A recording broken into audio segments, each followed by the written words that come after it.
Warning, the following ZipRecruiter radio spot you are about to hear is going to be filled with F-words. When you're hiring, we at ZipRecruiter know you can feel frustrated, forlorn even, like your efforts are futile, and you can spend a fortune trying to find fabulous people, only to get flooded with candidates who are just fine.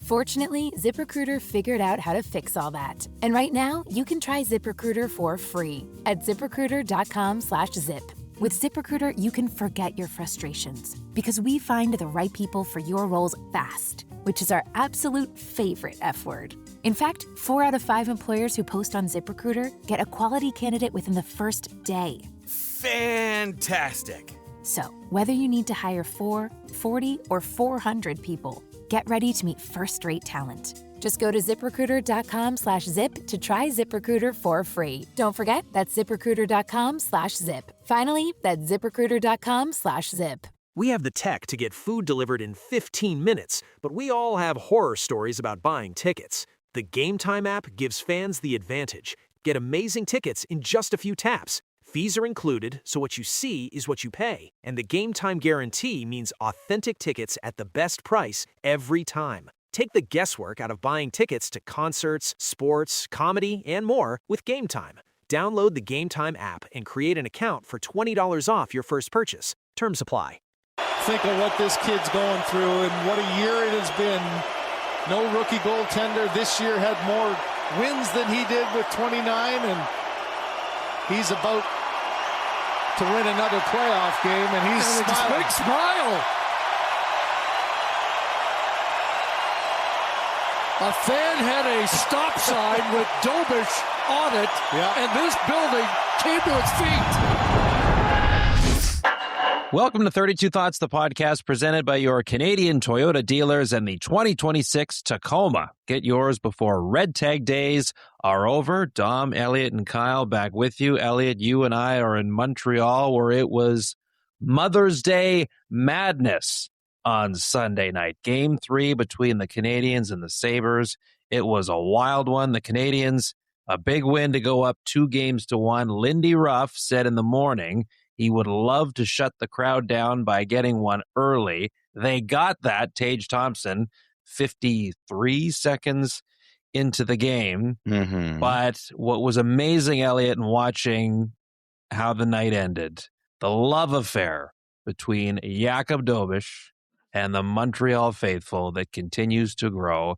He seems like a guy that's checking all the boxes for someone who this city remembers for a long time, plays with emotion, doesn't back down from anyone, and he flat out wins hockey games. What a scene here on Sunday.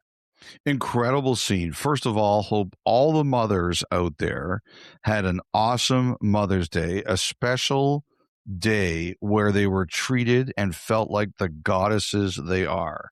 And for all of us that come from mothers or are partnered with mothers, I hope you all took care of them and made them feel like the goddesses they are. It is their day, and boy, do they deserve it, because a lot of us have made them crazy throughout the years.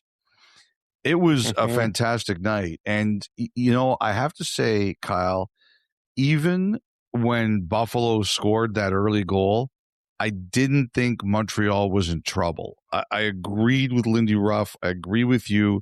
Buffalo had to score early, but I think the Montreal crowd, the way the Canadiens have consistently battled and come back this year, I didn't think they were rattled. I don't think they took the air out of the building. They were like, well, that sucks, but there's still 59 minutes to play. And I think the Canadiens have proven that, especially after that first round series against Tampa and the kind of series it was, that they can take a punch and recover. Now, I am going to give everybody here some advice, okay?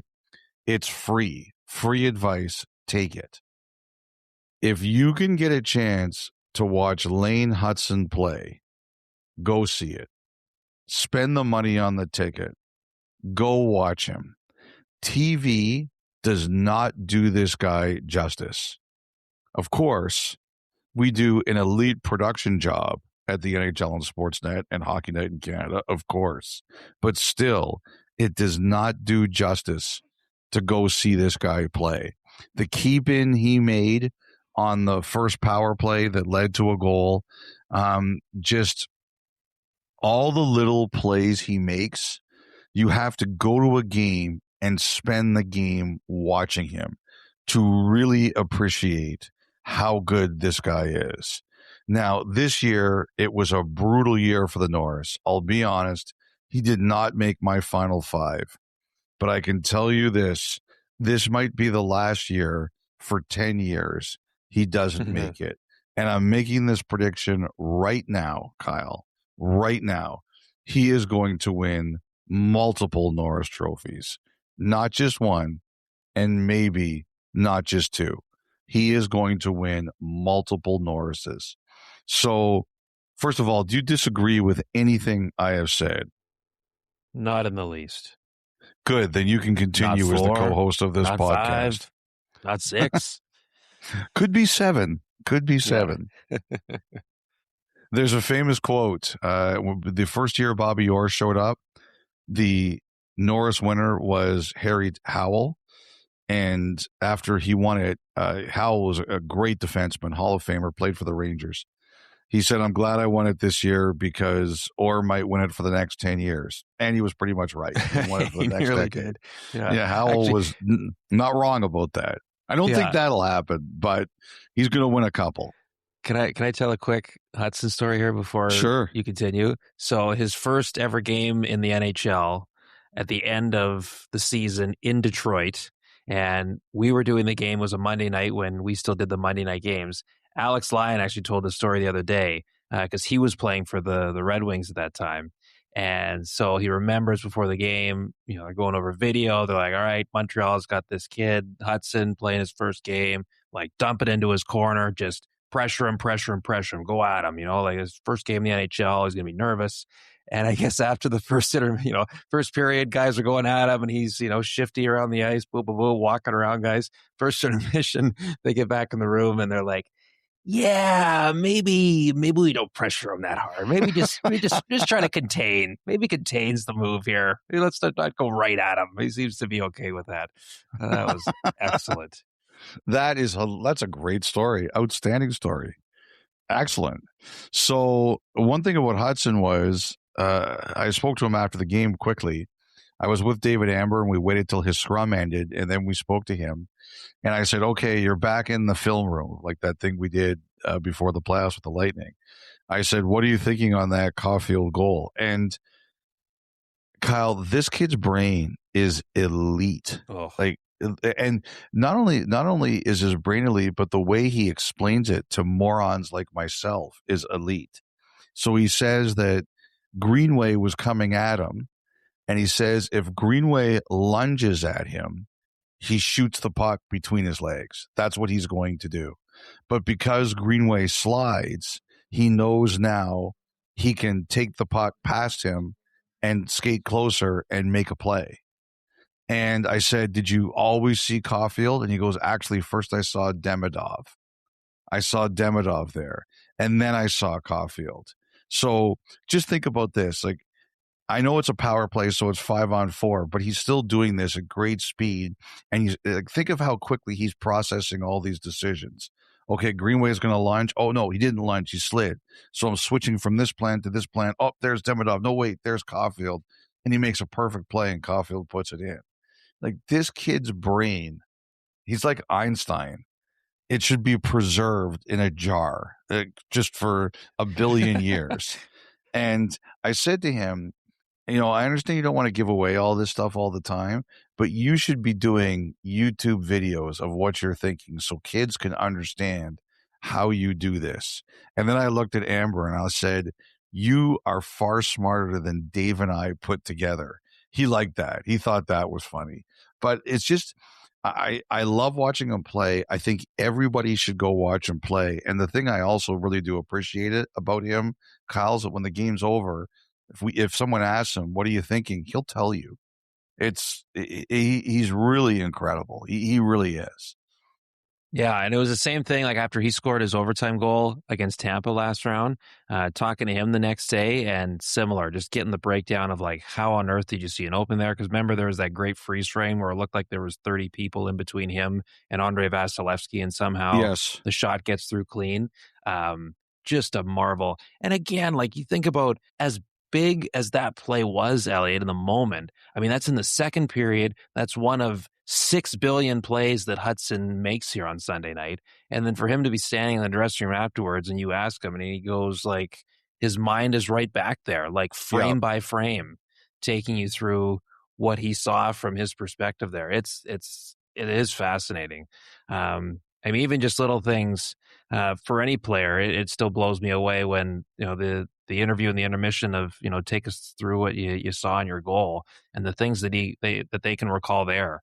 You know, mine's at a different level, and Lane Hudson is in a class of his own. He was tremendous here on Sunday.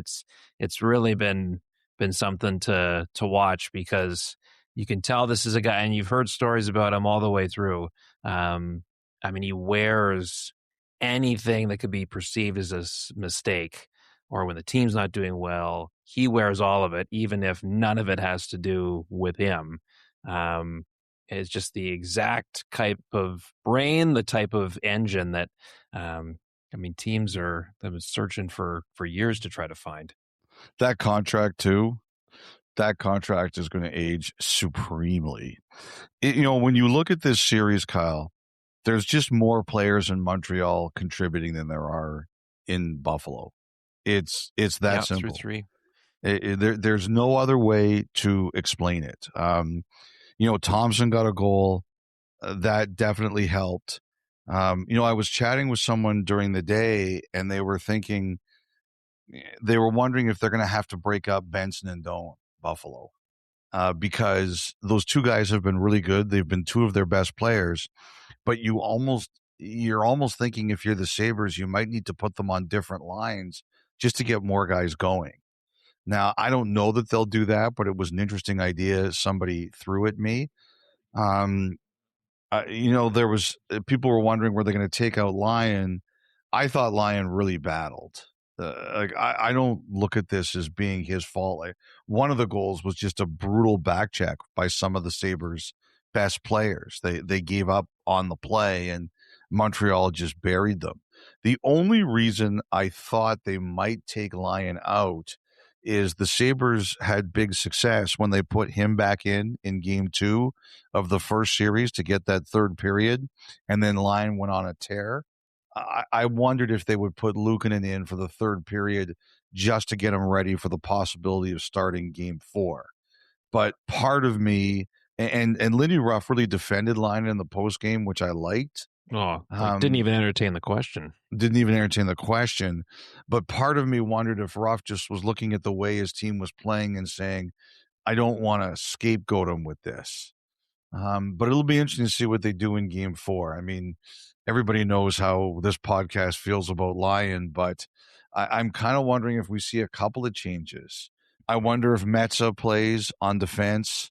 But to me, the difference is, if you were to look at which team, you were to count up the 18 skaters on the Sabres and the 18 skaters on the Canadiens and said how many of them are contributing, you would definitely go much deeper into the Montreal lineup. Their Sabres just aren't getting a lot of help. And you're right, Dobish, who is a very emotional guy. Like our pregame interview for game 4 is on Dobish. We taped it between games 1 and 2 in Buffalo. And, you know, one of the things I talked about was we would just talk about his mental approach. You know, the Canadiens are still very careful about what they expose Dobish to. And we talked about his mental approach, and he was really good. You know, there were a few things he talked about that I thought were really fantastic. And he told us about some of the things he does.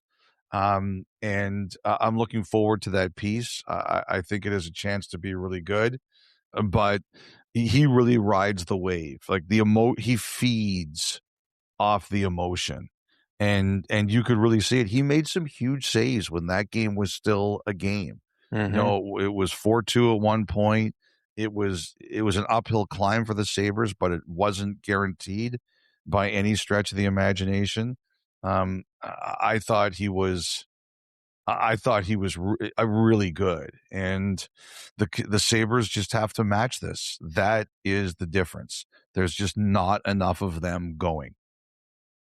No, Tage Thompson said after the fact, it's urgency without panic for them moving ahead. And to your point about getting more out of Montreal throughout the lineup compared to the Sabres, I mean, Joe Veleno gets the wolf head afterwards in the dressing room as their own player of the game. I think it tells you a lot about who they've got contributing and from all the different facets. And St. Louis thought that they're not just Caulfield, but all the top offensive guys looked a little more like themselves the 2 games down in Buffalo. And then, Caulfield gets one here on Sunday. Slavkovsky gets his first since game 1 against Tampa, both on the power play, mind you, but they all count the same on the scoreboard. Canadiens back-to-back wins for the first time in these playoffs. Yeah, pretty impressive. That's a crazy stat, too, to be in the middle of the second round and don't have one. Yeah. A couple other notes from this game. Got nasty. Really got nasty. Malenstein was lucky he didn't get a major for that hit on Dobish. He went in there all gas, no brakes. Yeah, he went in there with intent. And I thought there was a difference between what happened at that end and then what happened at the other end when Veleno collided with Lyon. I don't think the two things were the same at all. Josh Norris threw some punches at a Canadian who was tied up, and then Jack-Eye decked Carrick at the end of that game. That was message sending time at the end of that game, late in that game, and I wasn't surprised at all it turned like that. There were a couple of interesting moments just around it, Kyle. At the beginning of the game, when Kirk Muller came in with the torch, everybody in the building was standing except for 2 people who were in the row right in front of where Dave and mine's set is located. And the funniest thing is I realized that the only 2 people who were not standing in the building were Paul and Carolyn Flynn, whose son, Josh, is the assistant general manager of the Buffalo Sabres. So I kind of understood why they were not standing while everybody else was. But it was kind of funny. I was like, who are those 2 people not standing? Oh, okay. Now What's I their get problem?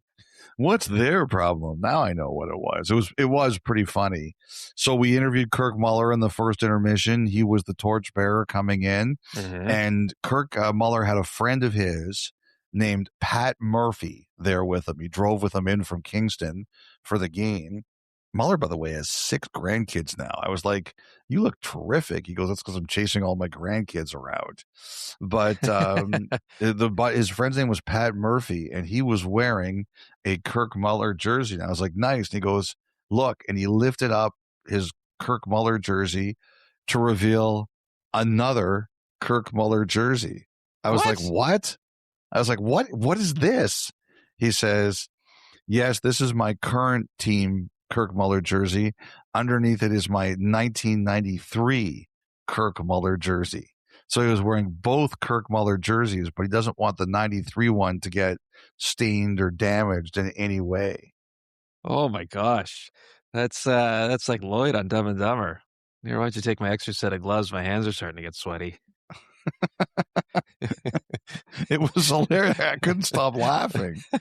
That's exact. And then, did you see at the game tonight was Olivier Roux? Yes, I was going to ask you if you saw him. I mean, we saw him. You can't miss him. No, you can't miss him. So, for those of you who don't know who that is, Roux is a 7'9" center, the tallest player in NCAA college basketball history. He played for Florida last year, although he is transferring. And he was at the game on Sunday night wearing a Lane Hudson jersey. And we were wondering just how that jersey would actually look on Lane Hudson, because Roux is a big man. But it was just, it was really fascinating just to see him at the game. Like, we were walking by him as he was sitting in the media room eating dinner before the game, and people were doing double and triple takes even while he was just sitting down. But, he's transferred from Florida. He's in the portal, and I wish him the best. Spoke to him briefly, seemed like a really nice kid, but just added to the overall atmosphere of the game. But I think obviously Buffalo was reeling. I hesitate to say this is over. It's only 2-1, but more Sabres players have to be involved. They just need more of a contribution from more guys. So I happened to see Ryu just after the game was over. He was down in one of the media workrooms, and it's Elliotte. Like he had his knees bent just to keep his head from hitting the ceiling.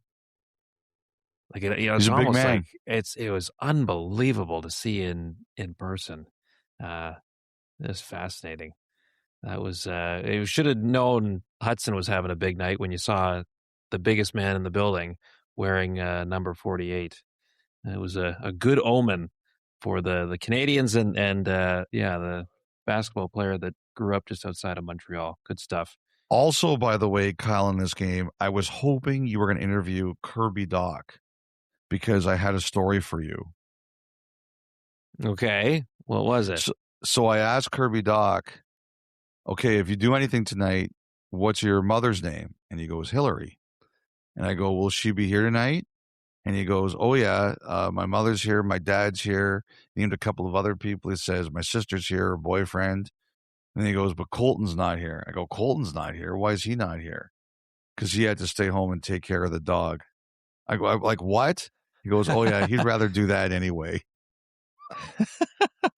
He was joking early in the playoffs, like in the first round when the Oilers were still in, that normally they would text each other throughout the year, but the younger brother was leaving him on red. Goes, yeah, the guy doesn't respond to me. I go, I hear you. I've got a younger brother too, but no, I give his parents, Hillary and Dale, like again back in the first round. Like, I think they watched the first two Oiler games in Edmonton. Took a red eye to Montreal the day of Game 3 here against Tampa, stayed for 3 and 4, and then went back to Edmonton, I think, for Game 5. They've logged a few air miles in these playoffs already following their two boys around, and now with Kirby still playing with Montreal, back to Montreal they came. Love parents like that. Just love parents like that. How about the New Hooks tonight? Yeah, you couldn't have drawn that up any better.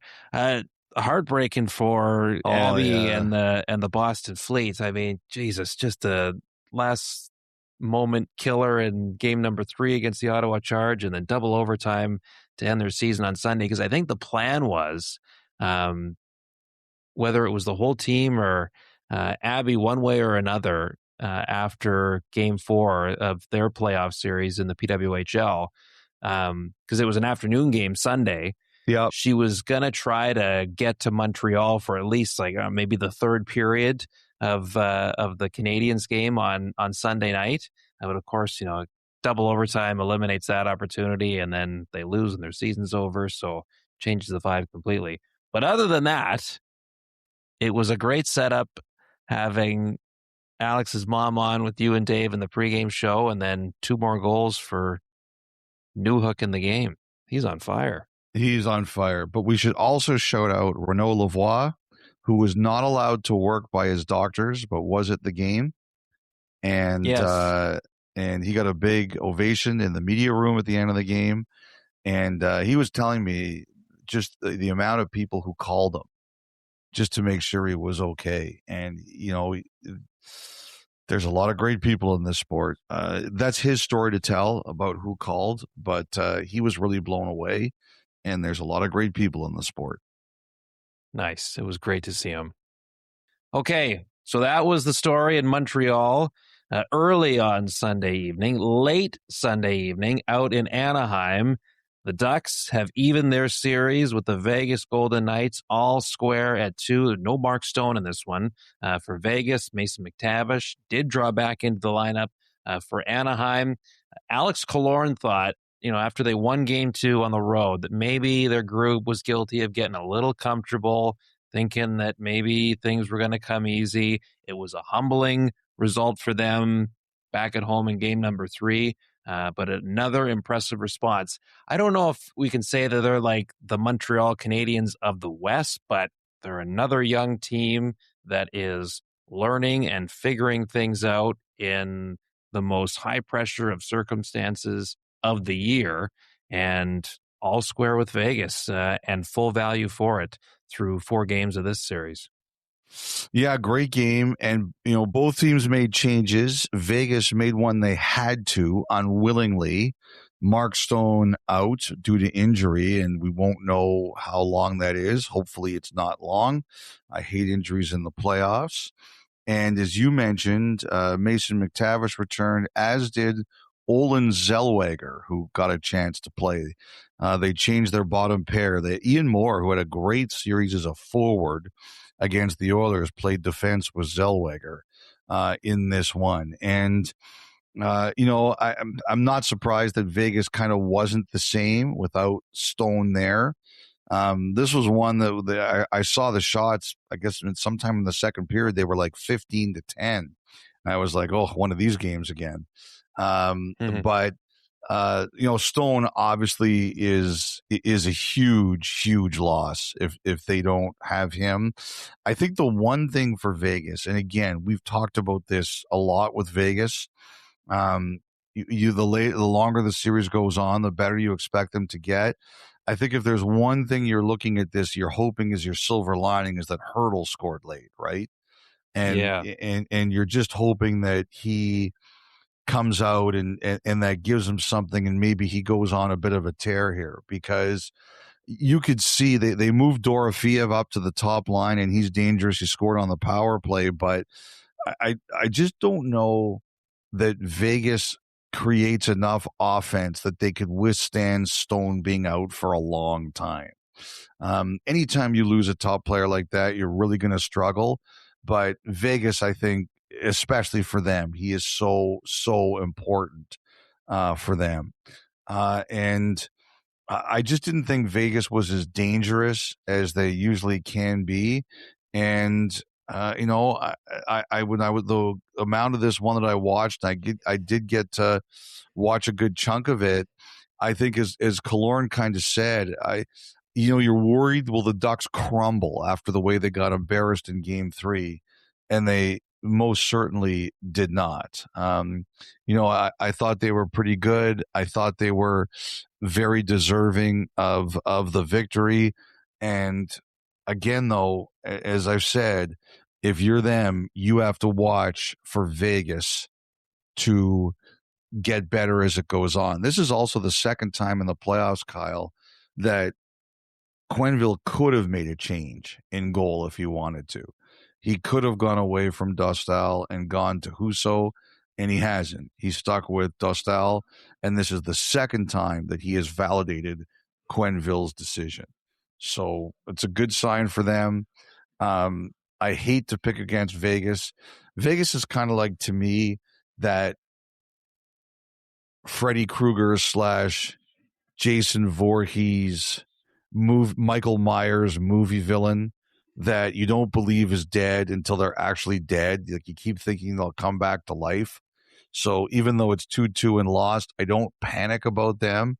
But I'll be honest, I don't like them as much without Stone. Creating offense really is harder for them without him. No, I mean, if there's one silver lining is, how quickly William Karlsson seemingly has gotten up to speed here. I'm glad you mentioned him. I forgot to mention him. He took that one hit he took from Trouba. Like, you're thinking about a guy who's been out over half the season, and he knows that Trouba's about to kill him as he sets up that goal. That's a big guts play. You're right. Thank you for reminding me about him. I'm annoyed that I forgot to do that myself. Well, that's what teammates do. We pick each other up. Yeah. When it fits. But yeah, him with Howden and Marner, like, they again were making stuff happen for Vegas, as they were in game 3. Of course, Marner had the big night then. But they are going. And then beyond that, to your point, Elliotte, the challenge for Vegas is if they're still going to have to go on without Mark Stone, if that is in fact the case. A tricky one for them to try to dance around there as they head back home for Game 5. Can I say something that is guaranteed to end badly for me? Yes. Yeah, you've got a good track record of this. I am so tired of the Marner discourse. What do you mean? In what way? He's gone. Can we just stop talking about him in Toronto? Well, that was probably never going to change. But the guy, I mean, you can't not talk about the fact that he's playing well.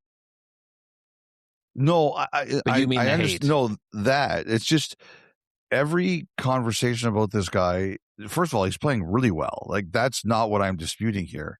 Just every conversation about this guy turns into discourse about how he left Toronto. It's over. It's gone. Like, everybody, can we please move on with our lives here?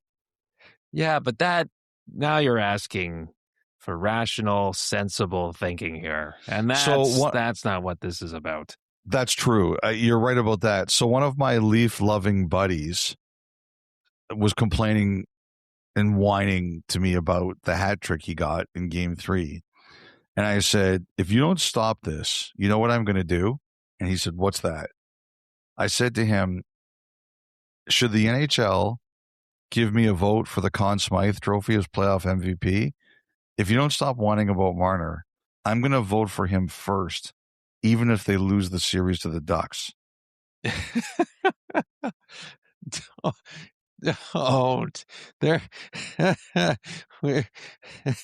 So, could you imagine? Vegas is out 2 rounds. Somebody else wins the Stanley Cup. Elliotte Friedman's Conn Smythe vote. 1 Marner. What? Yeah, I'm just trying to prove a point to some people who won't let it go in Toronto. Yes. And I have some people, just buddies of mine. But it's everywhere. It's all over my feed. This is I'm going to have to mute the phrase Marner on social. Well, I'll just say, so one of the questions coming up in the Thoughtline has to do with voting around awards. I'll just say that I hope they think of including a policy in their language when it comes to those that vote on these awards. Do not vote out of spite.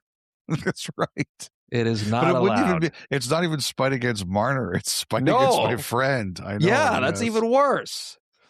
Maybe not worse. As bad. Oh, my God. Can we please move on from this?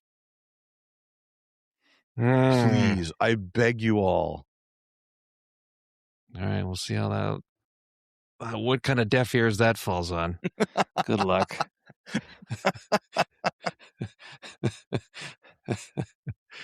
Oh, okay. Well, good on Anaheim. They had to respond, and they did, and that one deadlocked at 2 games apiece, headed back to Vegas. Meanwhile, 2 games on Saturday night included the Colorado Avalanche and the Minnesota Wild.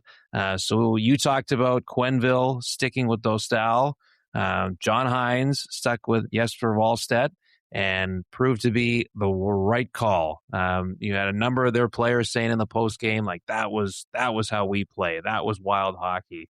It has given them life. A 5-1 victory against the Avalanche, Colorado's first loss to the playoffs, and have gotten their foot back in the door of this series. It was interesting hearing Marcus Foligno in the postgame, reading his quotes saying we were a bit soft in the first 2 games of the series. If a reporter calls a team soft, we get our eyes clawed out. But it's okay if Marcus Foligno does it, legitimately. Now you got to do it 3 more times, at least, Kyle. You may have to do it even more than that. You may have to do it 5 more times. You can't sit here and say, all right, we played 1 great game and expect to win the series. They got to do that again and again and again and again. And one of the things that, first of all, I thought Wallstedt was great, but secondly, Kyle, I thought also for one of the first times all playoffs, the Wild won the special teams battle. Like, their penalty kill has not been good. Dallas lit them up in round 1. Colorado was off to a good start in round 2. That has to stay the way that was. They can't go backwards on that. Like, that is a certain way to lose the series. And, I think obviously game 4 is going to be a massive game. We'll see if Eriksson Ek comes back. We'll see if Josh Manson comes back. We've got some injured guys here that could have an outcome on the series. But that Colorado's level is going to rise. Now Minnesota's has to keep it there. And I think the other one here is I am really curious the way Mackenzie Blackwood, I give Blackwood credit. He came in. It was not a situation where you expected him to win, but I thought he was pretty sharp, Kyle. And he gave Jared Bednar something to think about. And it's tough when you go 7-0 and you get pulled, and now people are talking about, okay, time to go to the other guy. But the way Blackwood finished that game, I actually do wonder if they're going to go to the other guy. Right, because, it had kind of, you had looked at him as having the inside track as the guy over most of this season, but Wedgwood had performed, of course, so well down the stretch and ends up being the starter going into the playoffs. I wonder, if at the outset that conversation was had with Blackwood, where you're saying, at some point here we're going to need you, just stay ready, and does that time come in game number 4 on Monday? It's an interesting one, and it sounds like he's got a few decisions to make here. Be it Josh Manson, be it Akivi Ranta. Looks like he could be an option health wise if he wants to put him in, and just in general, is there a shakeup that he wants to, Bednar I'm speaking of, to try to make to give Colorado a boost? Of course, they've been going so well, but hits a bit of a wall in game 3 against the Wild. So there's some questions there for Bednar, but him, he is as honest with about any question you could throw at him. He will give you something straight. Lineups, however, he likes to keep close to his vest. Like every coach. He actually had a pretty interesting line, I thought, on Sunday. I was watching his press conference, and he said something along the lines of, I will never tell you anything I haven't already told my team. Mm-hmm. So it's pretty obvious he's pretty blunt with his team, as most good coaches are, because you can be pretty blunt publicly too. The one thing I wonder about Wedgwood is, again, he's a guy who hasn't played like a ton of games like this in a row. So just like Wallstedt, Minnesota took him out after game 1 to rest him. My question here is if Colorado feels that Wedgwood needs a break too, and they don't have 47 days off in between games like we had in games 2 and 3. We're actually going normal times in this time. Yes. There was time for McKinnon to throw on the flippers and the goggles.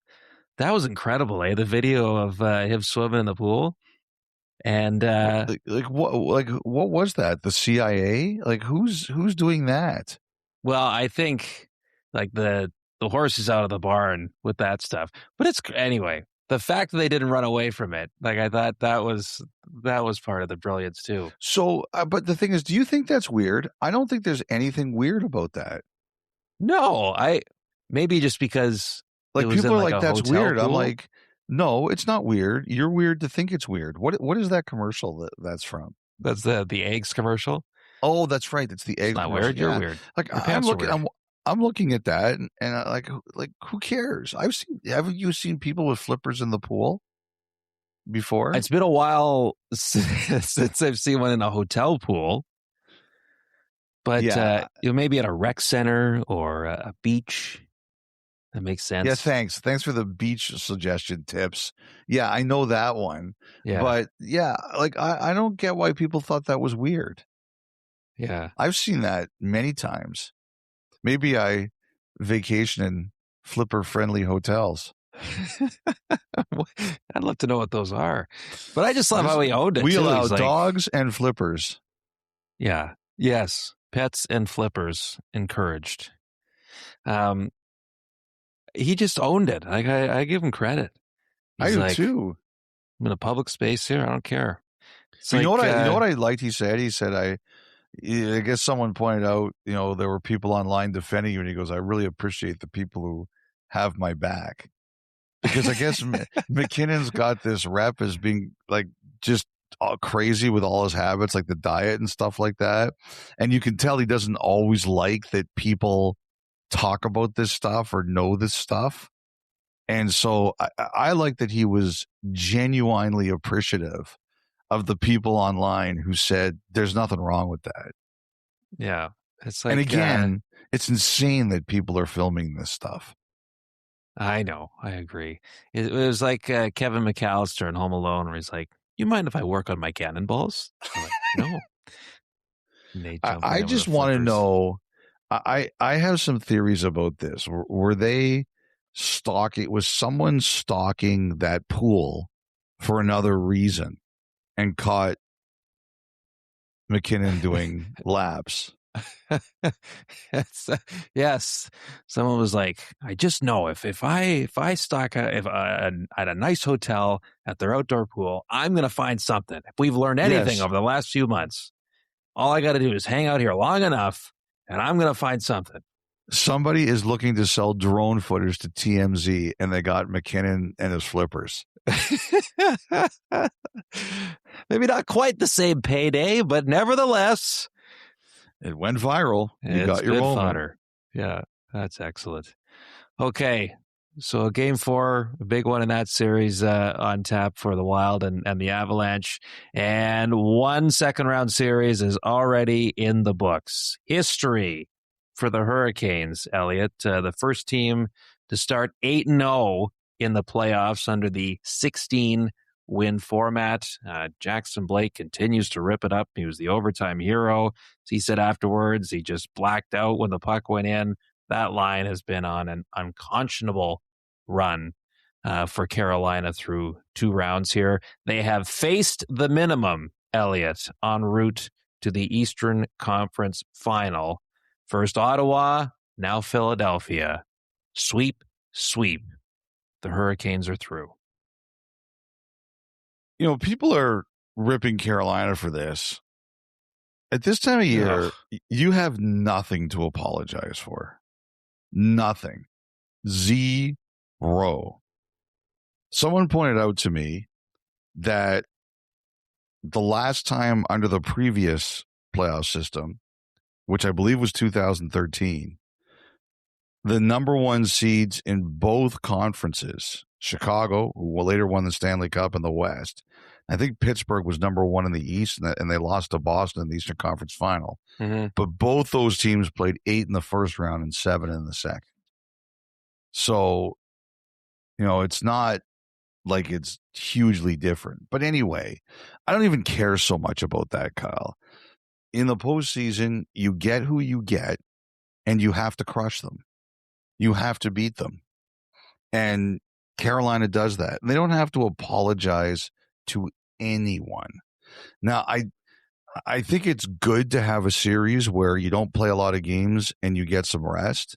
But I'm not sure that, you know, if you're Carolina, you're probably rooting, now that Montreal's ahead 2-1, you want them to win it in 5. Because the earliest now you're getting to play is 7 days. Your shortest rest is a week, because even if Montreal wins it in 5, that's Thursday, and it's not like they're playing Friday. So minimum, you're getting a week off. You don't want all that. Like, I still remember the Ottawa Senators talking about the 2007 Stanley Cup Final. They had 9 days off after they beat Buffalo, and I think Anaheim wins that series anyway. But the Senators felt they were just lost by the time that series began. They'd just been waiting too long. Now, if any team can challenge that, it's this steamroller that the Hurricanes are right now.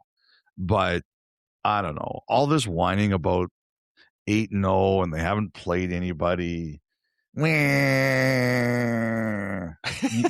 just beat who you beat. It's not their fault that this is who they're playing against. Yeah, what are they supposed to do? Tank? Yeah. So, like, the series goes longer? And I know a lot of people who are picking Ottawa to win that series in the first place. Right. Well, yeah, that was, and it wasn't a far-fetched one of just looking at, oh boy, there's one team you didn't really want to face in the first round, was at Ottawa, because of how great they look going in. Carolina said, no problem. And then, I think they kind of caught Philadelphia early in that series. They were coming off, obviously, an emotional one over Pittsburgh. So they get the upper hand there and then just didn't look back. I mean, credit Philadelphia, like they didn't lay down here in game 4. It was a different story for the 76ers the next night in that building as they were swept by the Knicks. That was a complete I was thinking blowout. the exact same thing. Complete blowout. The Flyers, exact same thing. Really? Look at us. Yes.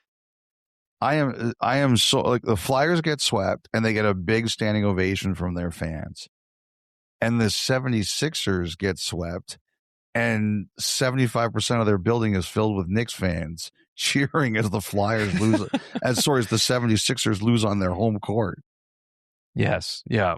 It was two completely different scenes with the same result, really, in one building in the span of same of round 24 hours. Yeah. 4-0. It just shows expectations. Flyers, people didn't expect much, so they really appreciate the effort. Sixers, they expect a lot. So they're furious. They won't even show up. Yes. And Josh Hart of the Knicks is burying them on the way out, saying this used to be a good sports city. Yikes. Oh, my gosh. No, if there's one thing the Flyers reminded all of us with their run here, that it still very much is an excellent sports city. The scenes there were phenomenal. So we should say Frederik Andersen now 8 games in, 2 goals or less, all 8. Yep. He's been incredible. I thought it was interesting that the Flyers, put in a couple of the kids in game 4, Luchenko, Oliver Bonk as well. Clearly just looking for a spark, get something. Knowing that the situation that they were in. You want to talk a little Michkov here? Yeah, so, I mean, obviously that's the biggest Philly story of the offseason. They've got to get a deal done with Drysdale. They've got to get a deal done with Zegras. I expect they'll really get going on Zegras in the near term here, but Drysdale had a really good year, and they have to get him done too. It just shows you how crazy this Michkov debate is, that he doesn't show up in a picture of all the Flyers players going to see the Phillies on Sunday, and immediately it's a firestorm until people realize he was either late or he was there. Like, everything that's going on with Michkov now is a wild social media debate. So I look at it this way. First of all, they could really benefit from a temperature turn down. Season's over, relax, this goes in the background for a little bit, and they try to sort things out. I always, in moments like this, I always think about Jay Feaster.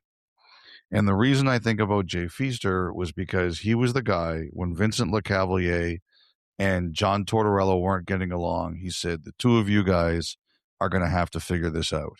I'm not firing the coach. I'm not trading the player. You guys have to figure this out. And eventually they won a Stanley Cup together. If I was in charge, that would be my goal here. You guys figure this out. Now, it's a different era. That was 20 years ago. I don't know if, like, again, I'm not there. I'm not on the inside. It's very obvious to me that there is a problem. And I listened to the pod on Friday and we talked about Philly lacking game breakers, or one more game breaker, I should say. And you brought up, isn't that what Michkov's supposed to be? And I said, you know what? You're right. It's just not working right now.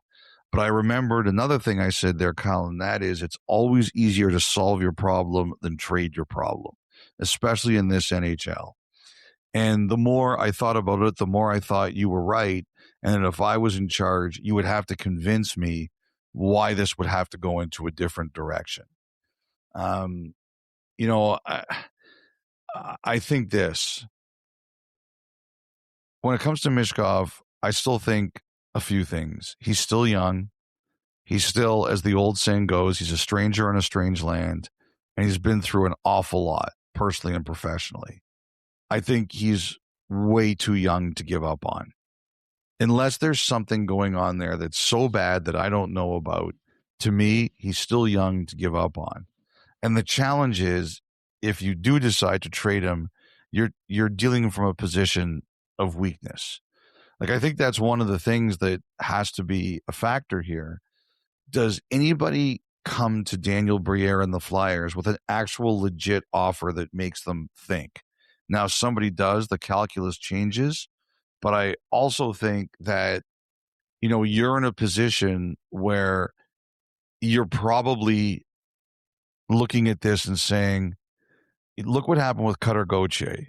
Now, even though Drysdale has been a real big improved player this year, and he played a very big part in what Philadelphia did, you just look at Gauthier's natural gifts, and it's really hard to let two players walk like that in a short period of time. And I shouldn't even say walk. He got traded, but everybody out there knows what I mean.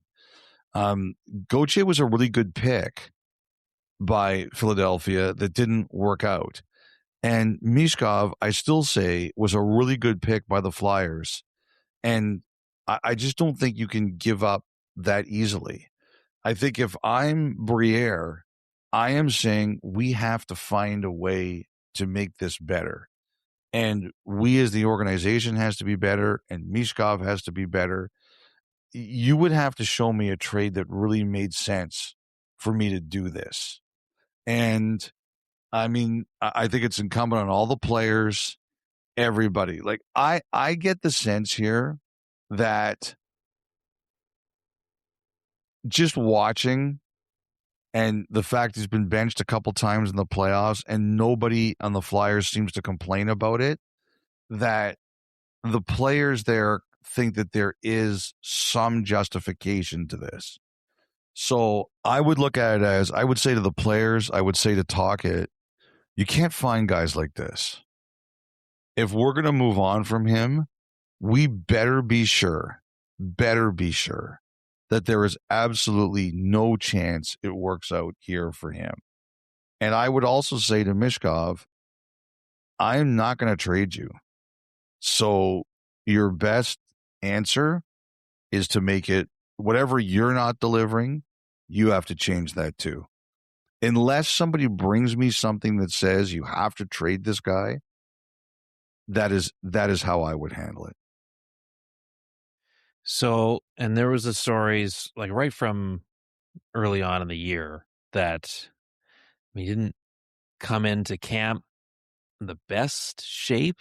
It'd be fair to categorize it that way. That's been out there. Yes. That's one thing I'm glad, Kyle, I love when you put them on a tee for me. I love when you're like just throwing me belt high fastballs I could hit into the crowd. That's all we're doing. You know what they should say to him, and he should agree to it. He should, if that's true, that he wasn't ready last year, he should spend most of the summer in Philly. Yeah. I mean, and then the reason why I brought that up is that it just feels like, Elliotte, in today's world, with the way the league is now and how fast everybody is and the pace the game is at, like if that's your story coming into training camp, it is very hard to turn things around as the season's ongoing. Like it's hard to find examples of when you see a guy going, well, he did not look great coming into training camp, and then, not in good shape, whatever the case may be, not putting himself in the best possible scenario to have a good start. It's tough to make up ground that way. So like that's got to be nipped in the bud first and foremost if you want to have a better chance at more success individually and as a team, and that whole dynamic that you want to believe can still work. You know what? And the other person I didn't mention who has to be a factor here are Michkov's representatives. This is where an agent really matters. It's agents are not only about negotiating contracts, that's important, but agents have to be a conduit. The best agents, when a team is unhappy, and I know because I've heard some of them say this to me, Like they'll be in situations and an agent will say to me, my guy has to be better. Like this is not, sometimes sometimes it's the organization's fault. Sometimes it's the player's fault. But the best agents, they know when their guy is part of the problem and the team can go to them. Like Kelly, I did a story once on agents. And one of the things I was going to do was on guys who, there was a phase where guys were thinking about going without them, especially on the entry-level contracts, because those were basically lined up. And Kelly Rudy said, I would never want to go without an agent. And I said, why? And he goes, because sometimes when I wasn't going well, like the GM would call my agent and say, is there something wrong that we don't know about? Like, is there something we can help with? And he said there were a couple times when like the team would, when his agent said, the team called and they're like wondering what's going on here. You're not yourself. And I think in these situations, a good agent makes a huge difference. No question. So that'll be the headline for the Flyers as they go into the offseason, but should not take away from what was a really great finish for that team. And, within all of that, a lot of great stories in terms of some young players on the roster that are just getting started with the Flyers. Okay. With that, let's get to the final thought, which is presented by your Canadian Toyota dealers. And Elliotte, we circle back to the Vancouver Canucks and their search for the next GM or whoever is going to be the one heading up their hockey operations. And so it looks like maybe we could see an announcement as early as this week. But you wanted to touch on the future of Daniel and Henrik Sedin. We all saw what went on in Toronto with who they brought in, with ties to the organization. What are you hearing with the Twins and their roles within the Vancouver organization? So I think Monday could be a big day for the Canucks, maybe not necessarily in terms of an announcement, but in terms of a decision and like an internal decision being made and possibly an idea of how the structure is going to work. And the answer to your question is yes, Kyle. And I don't think it is because Toronto did it. I think it is something in the works even before Toronto made their decision. But I do think the Canucks have asked the Sedins if they want to take more of a role and how willing they would be in taking a greater role. If it happens, Kyle, I'm going to call it the Swedish startup. And that is Toronto, where John Chayka has the ultimate authority. But as we know, Matt Sundin is there in a major advisory role with a vice presidential title. I don't know what the titles would be in Vancouver if this is accepted, but I do believe that they have talked to the Sedins about taking a larger role, and they were pondering the idea. And I think there's a hope that there will be clarity in addition to who the new head of hockey operations will be. And I know a lot of us have been talking about Evan Gold and Ryan Johnson. But I think the Sedins' role in this could be important if they decide to accept the mission as it's been presented to them. So I think we're kind of awaiting two decisions here. Number one, who the head of hockey operations will be. And number two, are the Sedins willing to take a bigger role? And you know what? Now that they've seen how it might work in Toronto, Sundin had to move from Sweden to Ontario for it. The Sedins are already there. It's not like they would be uprooting their families. So I think it just comes down to time. How do they feel? And I think it would be a great thing for the Canucks if they did it. Obviously, it's their decision. So both of them work in player development as it stands right now. So I guess from what your understanding is, the ball's kind of in their court of like, is this something we want to do? And then the next steps from there? I think so, Kyle. I just think that they were asked and presented with the opportunity. I think that's probably the best way to describe it. It's just that it's such a moving target, and Also, you have so much respect for them. I don't want to put words into their mouths, but it's something along those lines. Yes. Excellent.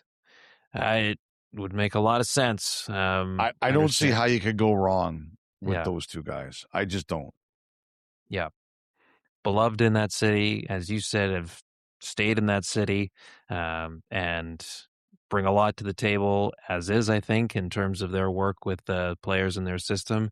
And as we know, two brilliant hockey minds that would only help matters in a organization that desperately need more people like the Sedins. So interesting, but not surprising, Elliotte.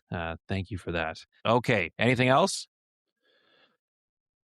Yeah, just a couple other things I wanted to mention. How about Macklin Celebrini, Team Canada captain? Yeah, that was kind of interesting. Very interesting.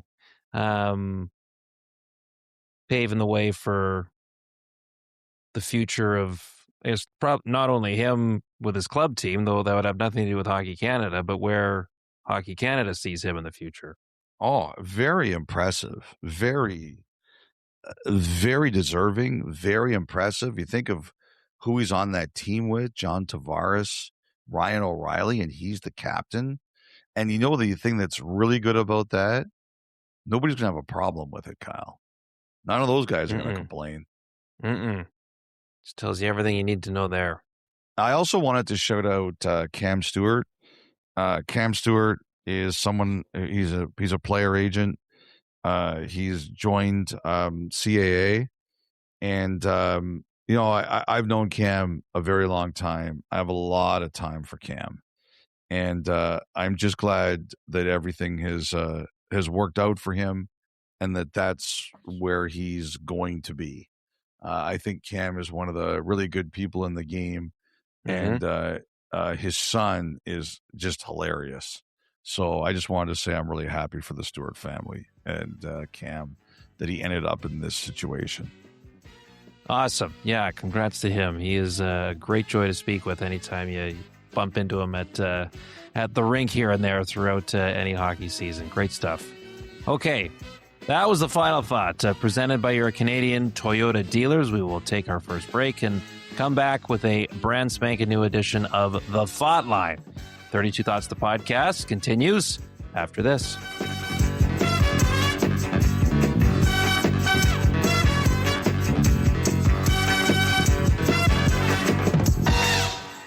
We have the tech to get food delivered in 15 minutes, but we all have horror stories about buying tickets.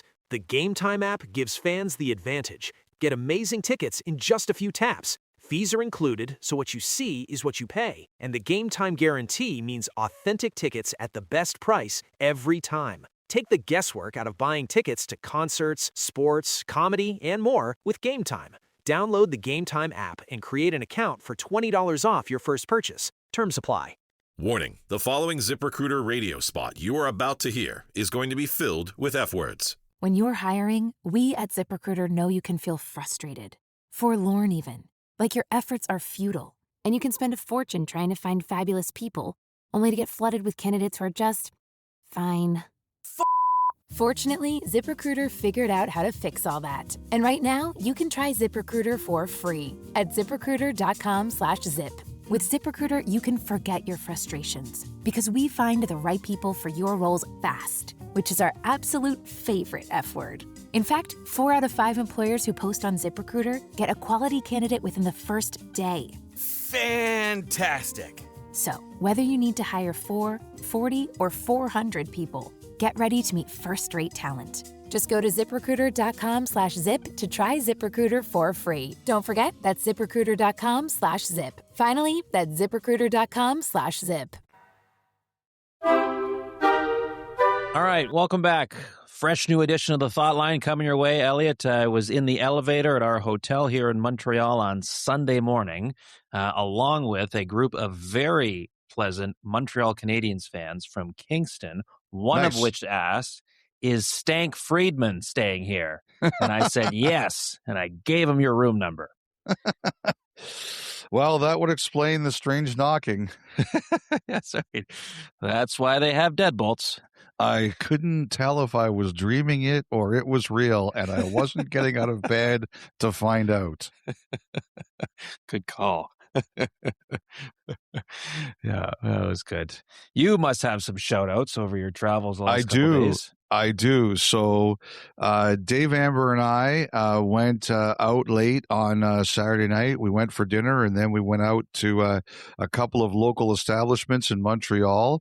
And I believe one was called the Cold Room. And I found out that, yes, it was the Cold Room. Very good place. And we found out that it is run by Jason Demers' brother, Kevin. Good no guy. way. Yeah, really good guy. No offense, Jason, but I think your brother can beat you up. He looks much bigger and stronger than you. But I would say Jason was a better player, although Kevin, Dave said that he did a charity event this year with Luke Gazdick where Kevin, at a hockey tournament where Kevin was the MVP. I would say Jason is a better player, but Kevin could beat up Jason just by looking at the two of them. I don't know if Jason is some 9th degree black belt I don't know about. That tips the scales the other way. I also met a couple of fans. That's the first thought that goes through your mind. You know what, sizing Kyle? Everybody up. Well, I'll Who say could this. they beat up? You learn not? over the years that never to judge a book by its cover.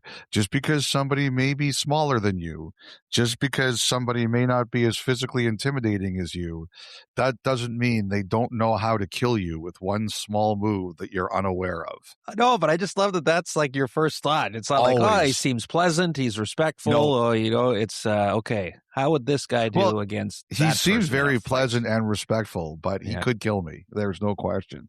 Met a couple of fans in there, Leah and Serena, very nice people. During our stay in Buffalo, Kyle, on one of the off nights the off night between game 1 and 2, we went out to a restaurant called Hutch's. You bailed, Amber bailed, lame, both of you. But I went with about 20 reporters, and we met a number of really nice people. The bartender there, Kyle Johnson, big fan of the pod and a big fan of hockey.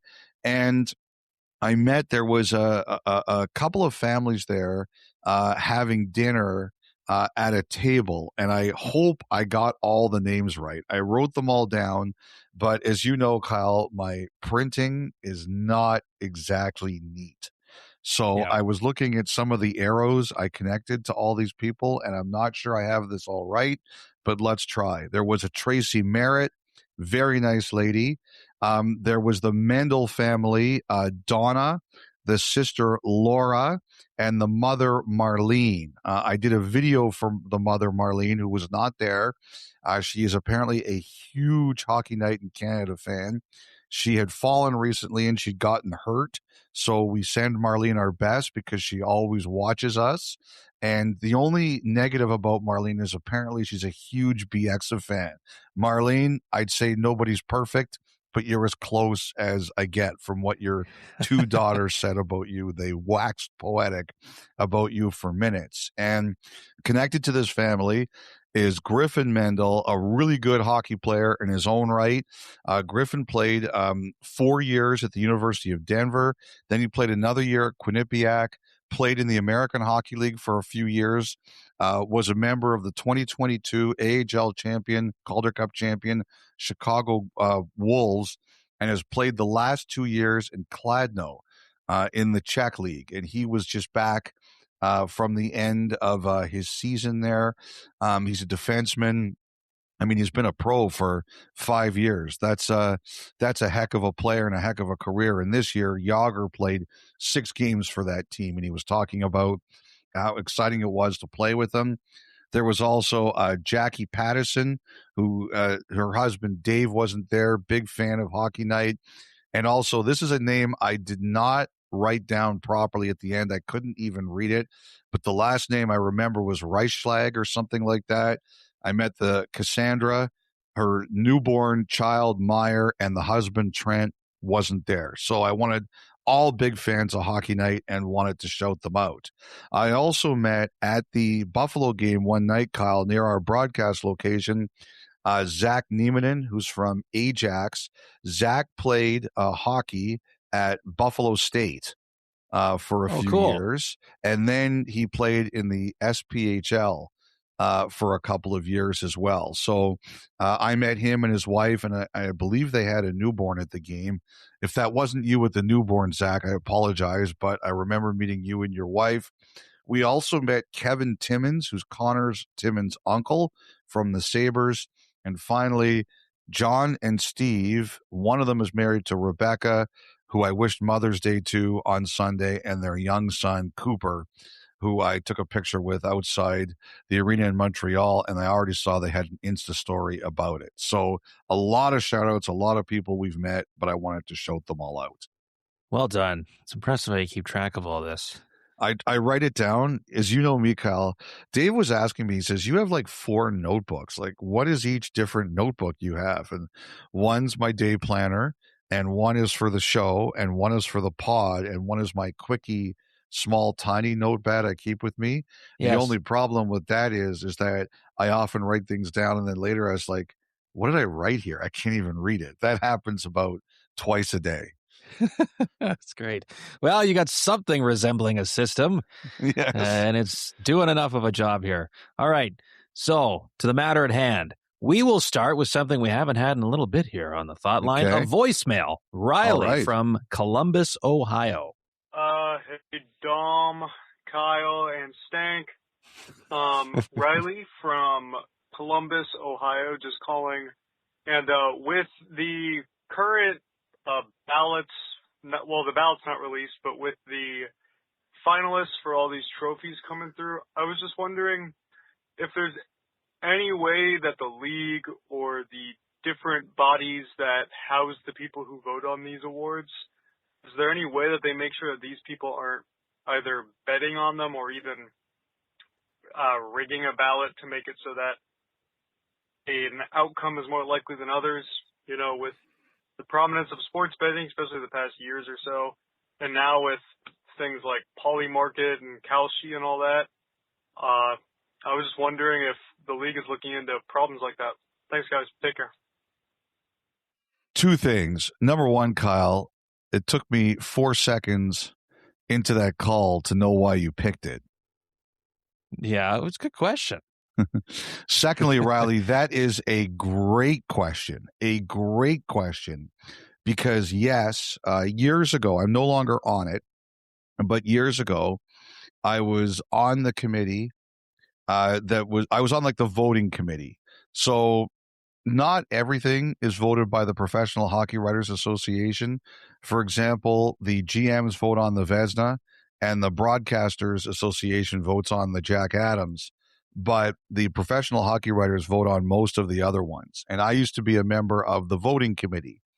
And years ago, when Frank Saravelli ran it, and betting started to become more prominent on the North American scene, Frank said that the league had reached out to him and said, we want a policy detailing exactly what Riley was talking about here. If you are voting on awards, you are not allowed to bet on them. And if you have any bets on them, you had to cancel them.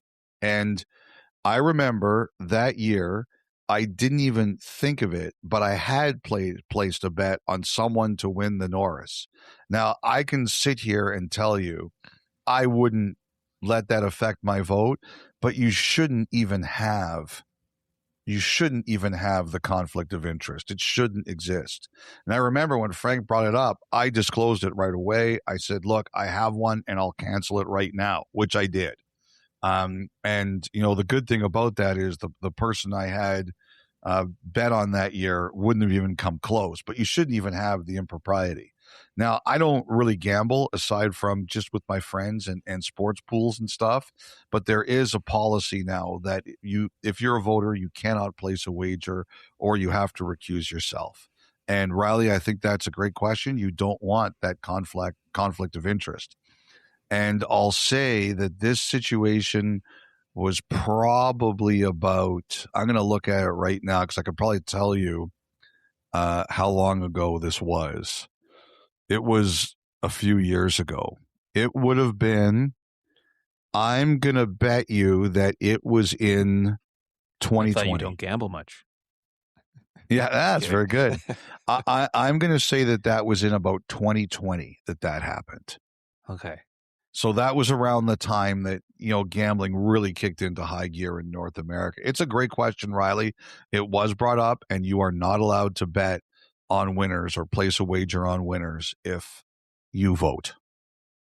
Yeah, so I think this is the fourth year I've had the honor of submitting a ballot for awards, but in 2021, so you remember that was Tampa, Montreal in the final, and just before that Stanley Cup final began, they pre-produced the award show.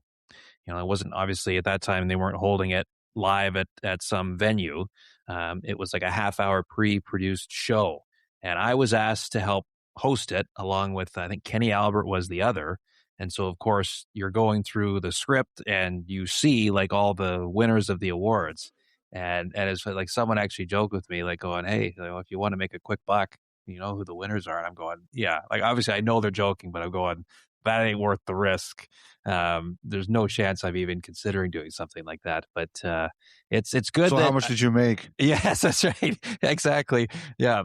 Think nothing of my brother just bought himself a second house in Arizona. No, was not going down that path. So because it's just, it's not worth it. I honestly, and I didn't even realize that there was language in there to protect against that, but I'm glad that there is. That's good to hear. Yes. Okay. We were specifically told that. Okay. Jeremy and Sam from the Finger Lakes. Hi, Elliotte. Oh, and I guess hello to the others as well. Yes, Jeremy and Sam. I have always said how much I love the Finger Lakes. My son Sam and I met you at Game 1 in Buffalo as you were walking out of the tunnel in Section 110 to the concourse, and you took the time to take a picture with us. Needless to say, given the Habs' performance that night, meeting you was all Sam could talk about. I'm not sure if you remember the look on my face when we stumbled into you, but I bet it was priceless, as I was not expecting to bump into someone of your prominence. Oh my gosh. Oh, see, it is about time. It is about time that I am respectfully and properly described on this podcast. Please continue. Please continue, Kyle. Yeah. Please continue reading the question. That's right. That's suddenly Steph just realized. Is this Jeremy LaRue, by the way? Is this Jeremy LaRue? Okay. Yes. You know what? It's funny because as you were starting to read this, I was supposed to shout out Jeremy LaRue too, but now this is happening. Okay, this is great. Well, having the stars aligned for us today. Yes. That's and Steph just realized the family vacation this summer is to Finger Lakes now. That's right. That's where we're headed. That's right. Upstate New York, baby. My question is, as the playoffs move on to subsequent rounds and the number of teams and games decrease, how are the on-ice officials selected? Is it seniority or performance-based? It is merit.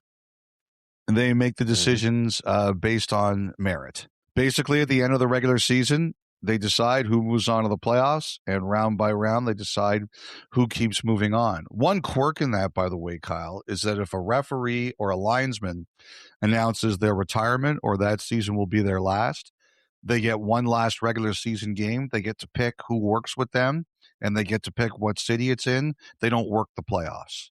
That is one of the points in the system. By the way, I should mention who Jeremy is. Jeremy was a pretty good player. He played in the Central Junior League, Kyle, that you would know well from having lived in the Ottawa area. He played a few years in Brockville, and then he played 4 years of college hockey at American International, and he played in both the IHL and the Central Hockey League for a couple of years. And Jeremy was wearing a Canadiens jersey. His son Sam was wearing a Canadiens jersey, and Jeremy looks like he could still play. He's between us.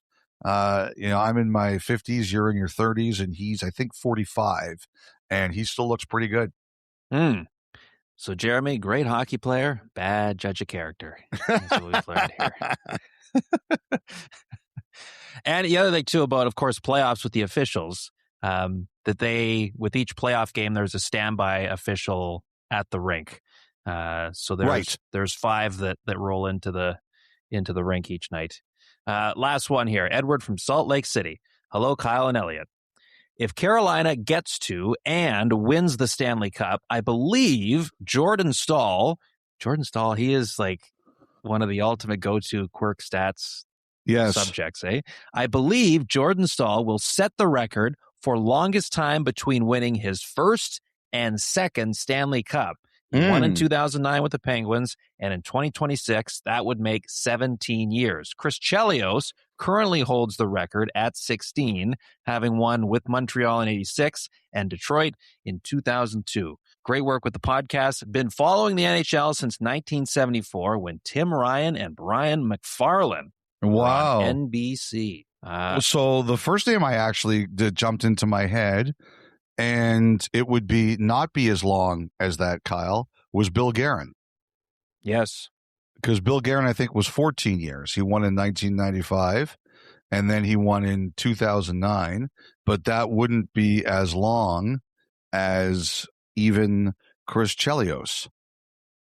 Yes, correct. So right now, Chelios does, in fact, have the record at 16. And then you've got Mark Recchi at 14, Darren Helm at 14, Brad Marchand at 14. Wow. And yes, I suppose you would put 14 there for Guerin.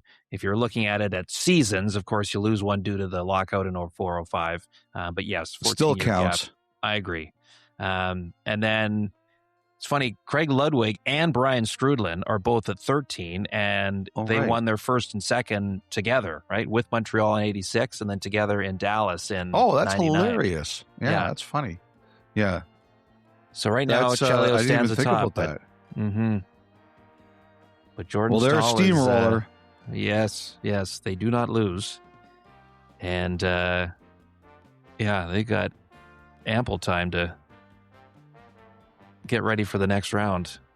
I don't know, quick family getaway just to fill the time. I don't know what they do here, but anyway, 50 years watching hockey, man. That's impressive. Very impressive, considering that where you live right now, and I don't know if that's where you've lived your entire life, didn't have an NHL team for a long time. Yes. Appreciate the dedication, Edward, and appreciate your question here today. So that'll wrap up this edition of the Thoughtline. You can submit your own thoughts or questions or ideas to the Thoughtline either via email, 32thoughts@sportsnet.ca, or you can leave a voicemail, 1-833-311-3232. One final break, and we'll wrap up this edition of 32 Thoughts on the other side.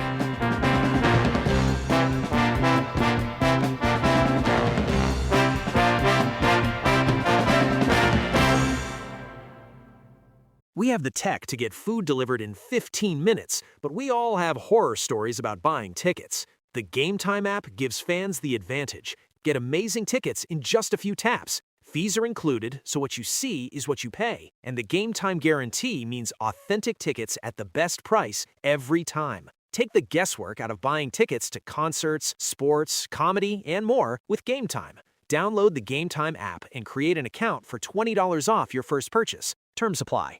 Warning, the following ZipRecruiter radio spot you are about to hear is going to be filled with F-words. When you're hiring, we at ZipRecruiter know you can feel frustrated, forlorn even, like your efforts are futile, and you can spend a fortune trying to find fabulous people, only to get flooded with candidates who are just fine.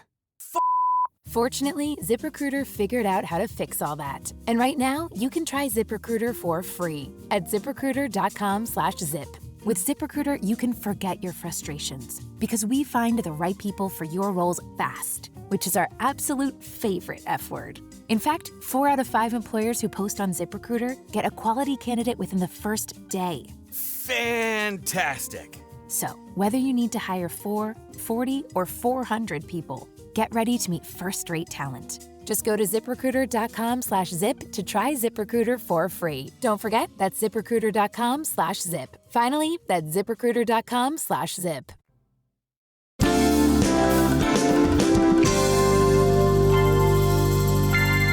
Okay, so just some programming notes before we wrap up here today. Just the one game on the calendar here tonight for the listeners in Canada. Hockey Central pregame show will be on the air at 7:30 Eastern Time tonight, 4:30 Pacific. Ron McLean and the gang getting you set, including Brendan Dillon, who has been excellent over the weekend. Wonderful to listen to him. He is back in studio one more time on Monday night, getting you set for game number 4 between the Avalanche and the Wild from Minnesota, a little after 8 Eastern Time on CBC and Sportsnet. On Tuesday, a pair of games, game number 4 back here in Montreal. Once again, Hockey Central, the pregame show will lead into that one beginning at 6:30 Eastern. Puck drop a little after 7, 4 Pacific Time. That will be followed by the Golden Knights and the Anaheim Ducks. Game number 5 there back in Vegas. Puck drop will be after 9:30 Eastern, 6:30 Pacific Time. Game will start on Sportsnet 360 and will eventually make its way over to the main channels once the Canadiens and Sabres are wrapped there. So, 3 games to look forward to over the next couple of days. We will be back on Wednesday to break down each of those games and whatever else is making news between now and then. Talk to you Wednesday.